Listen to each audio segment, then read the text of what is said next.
Good morning and welcome to the Public Service Commission of South Carolina. It is Tuesday, November 7th at 10 a.m. and we are here for a public hearing to hear from customers of Santee Cooper in docket number 2023-154E. Let's take a roll call of commissioners.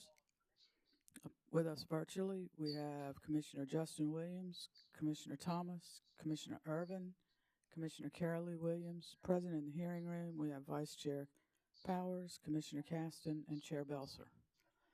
Let me recognize our staff counsel, or our general counsel, Ms. Hill, to read the docket. Thank you, Madam Chair and Commissioners, and good morning. Before we begin, as the Chair did mention, this is the matter dealing with docket 2023-154E concerning the 2023 Integrated Resource Plan of the South Carolina Public Service Commission, which is also known as Santee Cooper. I'm sorry, Public Service, did I say commission? I'm sorry.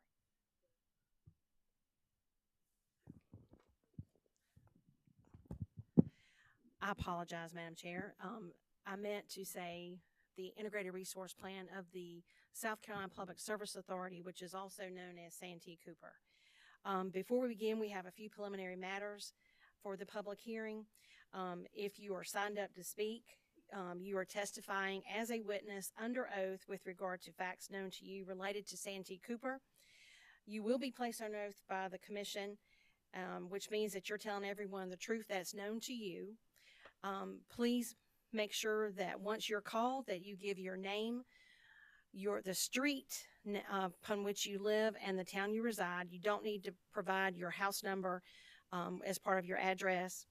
There will be a transcript of this proceeding that will be published and placed into the record as required by law so that anyone can read it.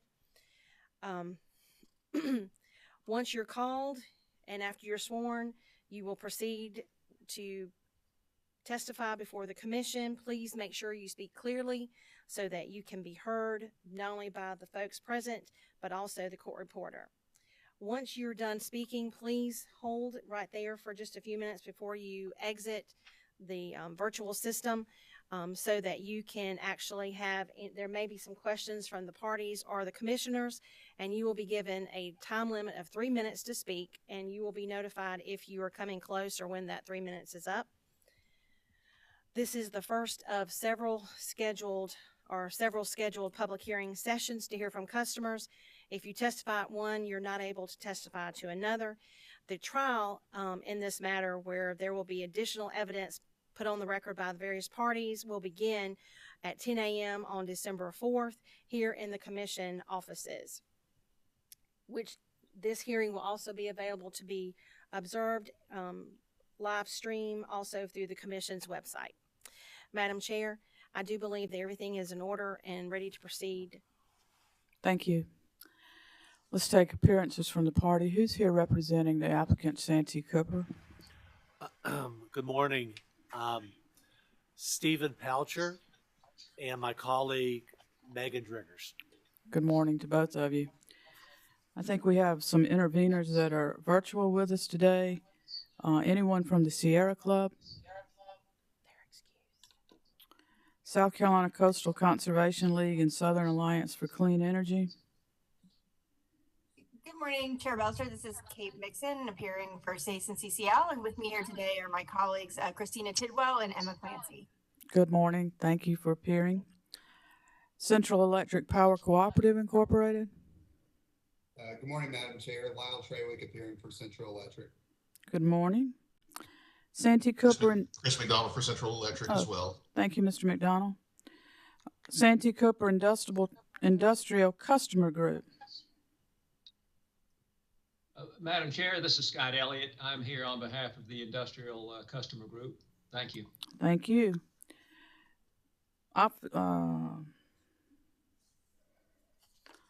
Anyone here for Google Incorporated? Nucor Steel Berkeley, I believe, may be excused.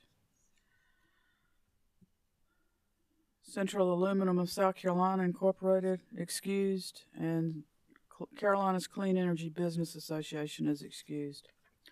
Office of Regulatory Staff. Madam Chair, Vice Chair Powers, members of the Commission, good morning. Nicole Given appearing on behalf of the South Carolina Office of Regulatory Staff. Thank you, ma'am. We have a few individuals who have signed up to speak this morning.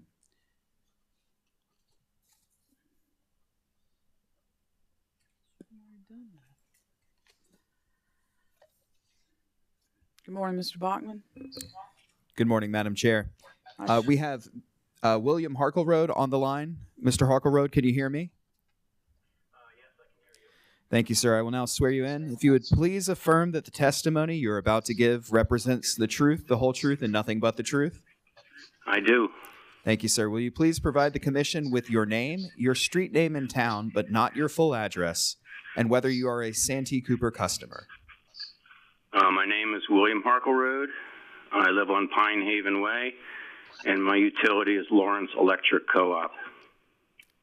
Thank you, sir. You may now begin your testimony. You will have 3 minutes. Please do remain on the line after those 3 minutes have elapsed, as commissioners or parties may have questions for you. Thank you. Okay, thank you. So I wish to thank the Public Service Commission first for providing this opportunity to provide public comment on the Santee Cooper IRP. I am especially concerned about global climate change and our need to responsibly reduce our greenhouse gas emissions. As you know, in April 2022, the IPCC warned, quote, that the world is reducing climate pollution far too slowly, risking severe damages, costs, and upheaval, unquote. They recommended a goal of 48% reductions in emissions by 2030 and reaching net zero by 2050. However, the IRP report does not meet this goal. It only Mr. Harkleroad. Mr. Harkleroad. Mr. Harkleroad, I'm sorry, but you're breaking up. Can you? Oh no. Can you go back about a sentence or two so that we can make sure we heard you? Yeah. I'm especially concerned about global climate change and our need to responsibly reduce our greenhouse gas emissions. As you know, in April 2022, the IPCC warned, quote, that the world is reducing climate pollution.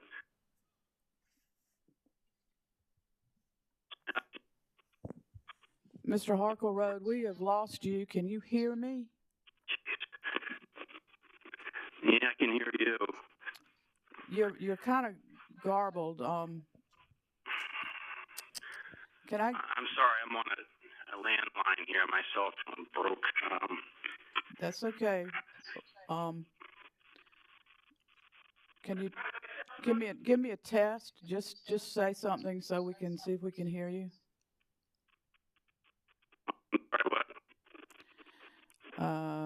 It's not coming through. It's garbled. Right. Can perhaps we take a break and then call me back on a different number? I'll talk to the person here, and I'll use another cell phone. All right, sir. Do you have another number where we can call you back? Yes. Yeah, it'd be 908. Hang on. Say that again. 908. Okay. 735. 9766. Okay. 97. Please say again the last four. 9766. Thank you, sir. Mr. Harkleroad, we're going to go to the next. Do we have another witness on the line? We're going to go to the next witness, and we'll come back to you once they get you on the other line, okay? Thank you. Thank you, sir. Our next witness is Ronald Malcolm. Ronald Malcolm, can you hear me? Yes, I can. It's a little garbled, but I can hear you. Thank you, sir. I'll speak slowly and hopefully that'll help. If you would please affirm that the testimony you're about to give represents the truth, the whole truth, and nothing but the truth. Yes. Thank you, sir. Will you please provide the commission with your name, your street name, and your town, but not your complete address, and whether you are a Santee Cooper customer? I'm Ronald Malcolm. I live on River Road, Johns Island, South Carolina. And I am a customer of Berkeley Electric Cooperative, and they purchased their electricity from Santee Cooper. Thank you, sir. You may begin your testimony. You will have 3 minutes. After those 3 minutes conclude, please remain on the line as commissioners or parties may have questions for you. Okay. Well, thank you for for giving members of the public an opportunity to testify this morning. I'm opposed to the Santee Cooper preferred adjusted portfolio because it keeps coal plants open, relies on the construction of a large and expensive natural gas combined cycle plant, and restricts the development of new technology. The Cross and Wynyard plants are very old and damaging to our environment. They release heavy metals and particulate matter, and as coal plants, they're the worst sources of carbon pollution in the Santee Cooper portfolio. Due to their advanced ages, they're at an increased risk of experiencing unplanned outages and incurring unexpected expenses. Additionally, in the near future, these plants may be subject to carbon pollution regulations, which could result in substantial rate increases. Given all these negatives, I wish these plants could be retired as quickly as possible. Reliance on a new, large natural gas combined cycle plant exposes ratepayers to financial risk. Experts have warned that the construction, operation, and maintenance costs appear to be significantly underestimated by Santee Cooper. Dependence on natural gas exposes ratepayers to volatile prices of an international commodities market. Construction is forecasted to take 8 years, and energy technology is evolving rapidly. And I'll ask that we deploy additional energy sources incrementally, performing an ongoing cost-benefit analysis, and choosing the best generation mode available at any given moment. Due to the enormous capital investment, ratepayers will be footing the bill for this plant for decades, committing to this technology even as cheaper alternatives evolve. I think the VC summer experience demonstrated the risk of relying on a single large project as opposed to incremental deployment of new energy capacity.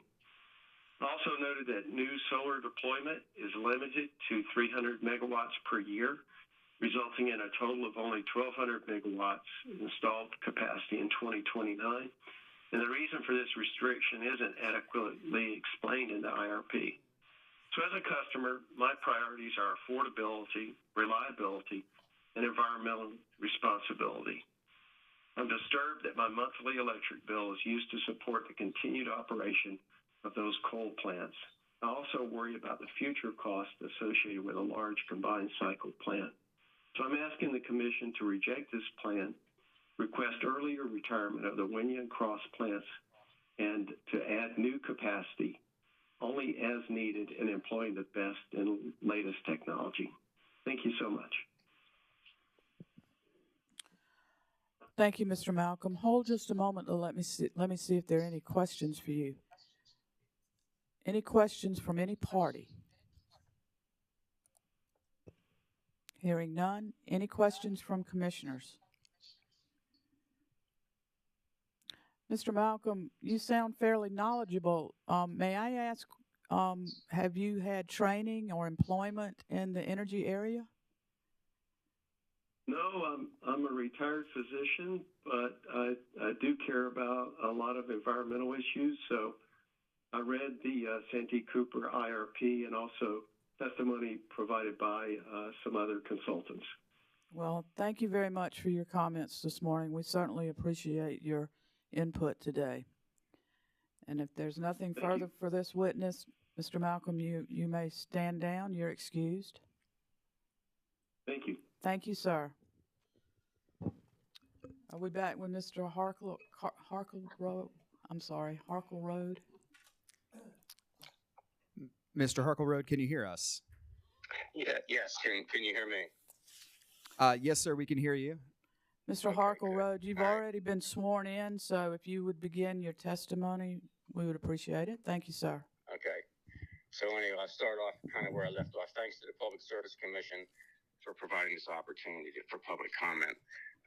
And I'm especially concerned about global climate change.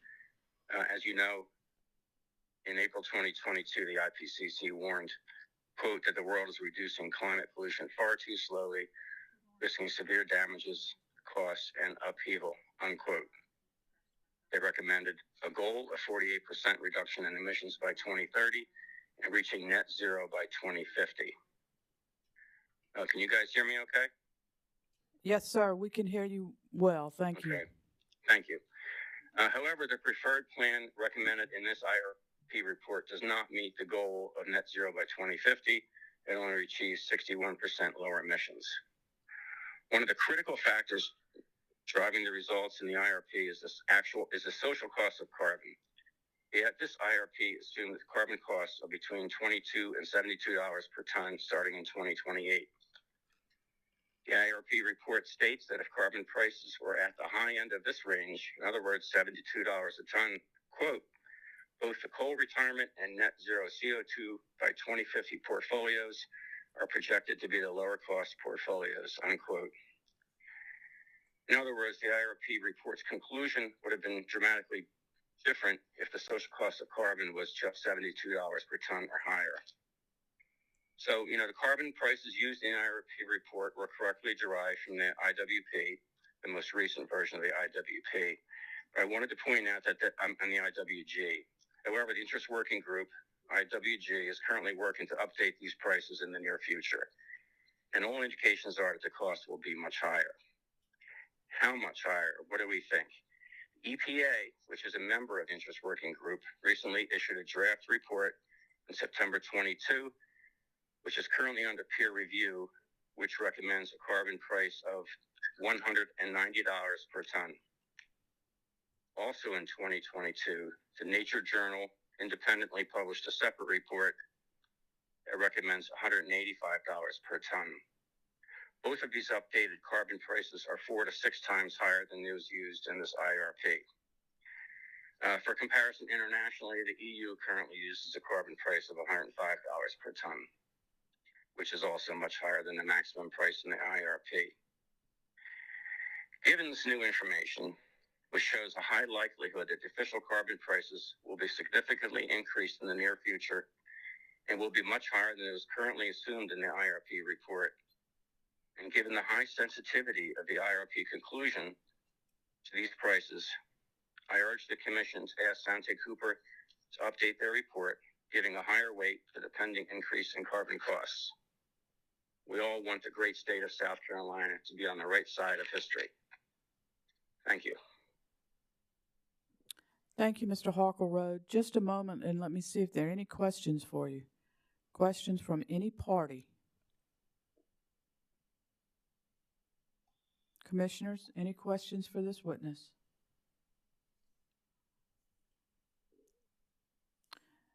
Mr. Harkleroad, I'd like to thank you. Is that Commissioner Williams? Yes, ma'am, Commissioner Williams. Go ahead, Commissioner Williams. Thank you, Madam Chair. Good morning, sir.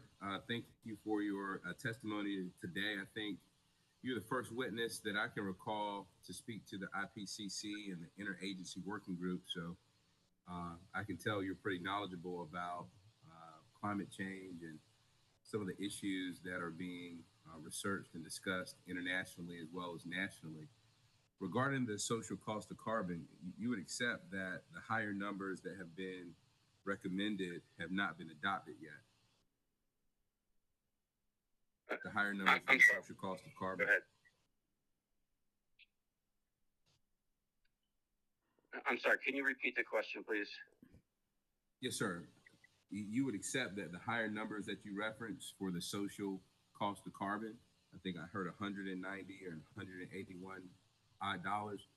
Those have been recommended by several groups, but they have not been adopted yet. That's correct. Absolutely, yes. Would you also agree that the IPCC has several contingency plans if we cannot keep warming below 1.5 degrees Celsius? Yes. All right. Thank you so much, sir, for your testimony. Okay, thank you. Mr. Harkleroad, thank you very much for your time and your patience this morning as we got the technology issue worked out. And we certainly appreciate your comments and your testimony this morning. You may stand down and are excused. Thank you. Thank you very much. Our next witness is Paul Black. Paul Black, can you hear me? Yes. Thank you, sir. If you would please affirm that the testimony you are about to give represents the truth, the whole truth, and nothing but the truth. I do. Thank you. Will you please provide the commission with your name, your street name, and your town, but not your full address, and whether you are a Santee Cooper customer? My name is Paul Black. I live in Coltswood Lane, Elgin, South Carolina, and I am a customer of Fairfield Electric Co-op, which receives power from Santee Cooper. Thank you, sir. You may begin your testimony. You will have 3 minutes. Please do remain on the line after those 3 minutes have elapsed, as the parties or commissioners may have questions for you. All right, thank you. I'll keep it brief. So, first, I want to thank everyone for having this public hearing today. In short, customers of electric co-ops, like many customers in South Carolina, face unreal economic burdens when it comes to energy. And the implementation of this IRP will increase those financial burdens that South Carolinians suffer under, as well as financial risks, as this is probably the largest financial risk that they've been subject to since the VC summer nuclear boondoggle debacle, whatever you want to call it. Either way, I know that South Carolinians will be continuing to pay for that failure for years to come. And this has the potential to be to be another costly mistake for South Carolina. Not only does this plan rely on running coal plants longer than they need to be ran, aging facilities that only get more costly as the years go by. It also has no recourse but to shift the cost on the electric customers, and that there are no ratepayers with these type of utilities that co-ops. Additionally, these methane gas plants have high construction costs, and as you can see, that can be another VC summer parallel where the cost keeps going up and up and up. So not only is the construction of a fossil fuel facility costly, it just carries the risks of continuing to increase South Carolina's reliance on methane gas. And as we've seen over the last 2 years, that's only gone up and up and up. As well as being a customer of a co-op, I'm also a Dominion customer, and I've seen my prices go up there nearly 20% over the last 2 years. I don't want to have the same thing go up on my electric bill like it's been going up on my gas bill. So that's why I'm testifying. Additionally, this is an opportunity where Santee Cooper could take advantage of opportunities created by the IRA. If someone were to tell me I have a once in several generation chance to buy a electric vehicle for cheap, and instead I say I want to drive a John Deere tractor down the road that shoots out diesel exhaust and does it for way more of the cost, that wouldn't make sense to me. And I don't think that smells right about this plan, to be honest. So, it's a higher cost and higher risk building new gas plants and replacing it with renewables. So why would we do that? And then lock ourselves in even further with having to deal with fossil fuels and methane gas. So not only is it a financial cost to us ratepayers, us co-op customers, it's also environmentally unfriendly, not just in the grand scheme of climate change, which it is. It also has a detrimental effect to communities nearby these coal plants and nearby these potential combined gas plant with Dominion. And with the additional continuing to run those coal plants even longer, it's just the worst of both worlds. So I just want to voice my strong opposition to this and point out that there are better ways to produce power for South Carolina. We don't need to repeat another debacle like VC Summer and continue to be the butt of jokes when it comes to the energy world. I'm sick of South Carolina being a joke, and plans like this continue that trend. Thank you. Thank you, Mr. Black. Please hold the line just a second and let me see if there are any questions for you. Parties, any questions for this witness? Commissioners, any questions for this witness? Commissioner Caston? Thank you, Madam Chair. Good morning, Mr. Black. Good morning. I was trying to, in listening to your comments, and I appreciate those very much. Thank you for taking the time to do this. I was trying to understand better, is it more important to you to have, I guess, a least cost or reliable least cost, or is it more important that it be a specific technology? That's honestly what I was trying to understand. Do you have a preference one way or the other?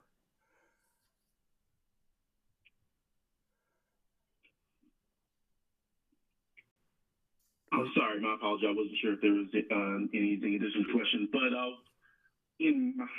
I would prefer it being something that does not contribute to higher costs down the road, something that does not have future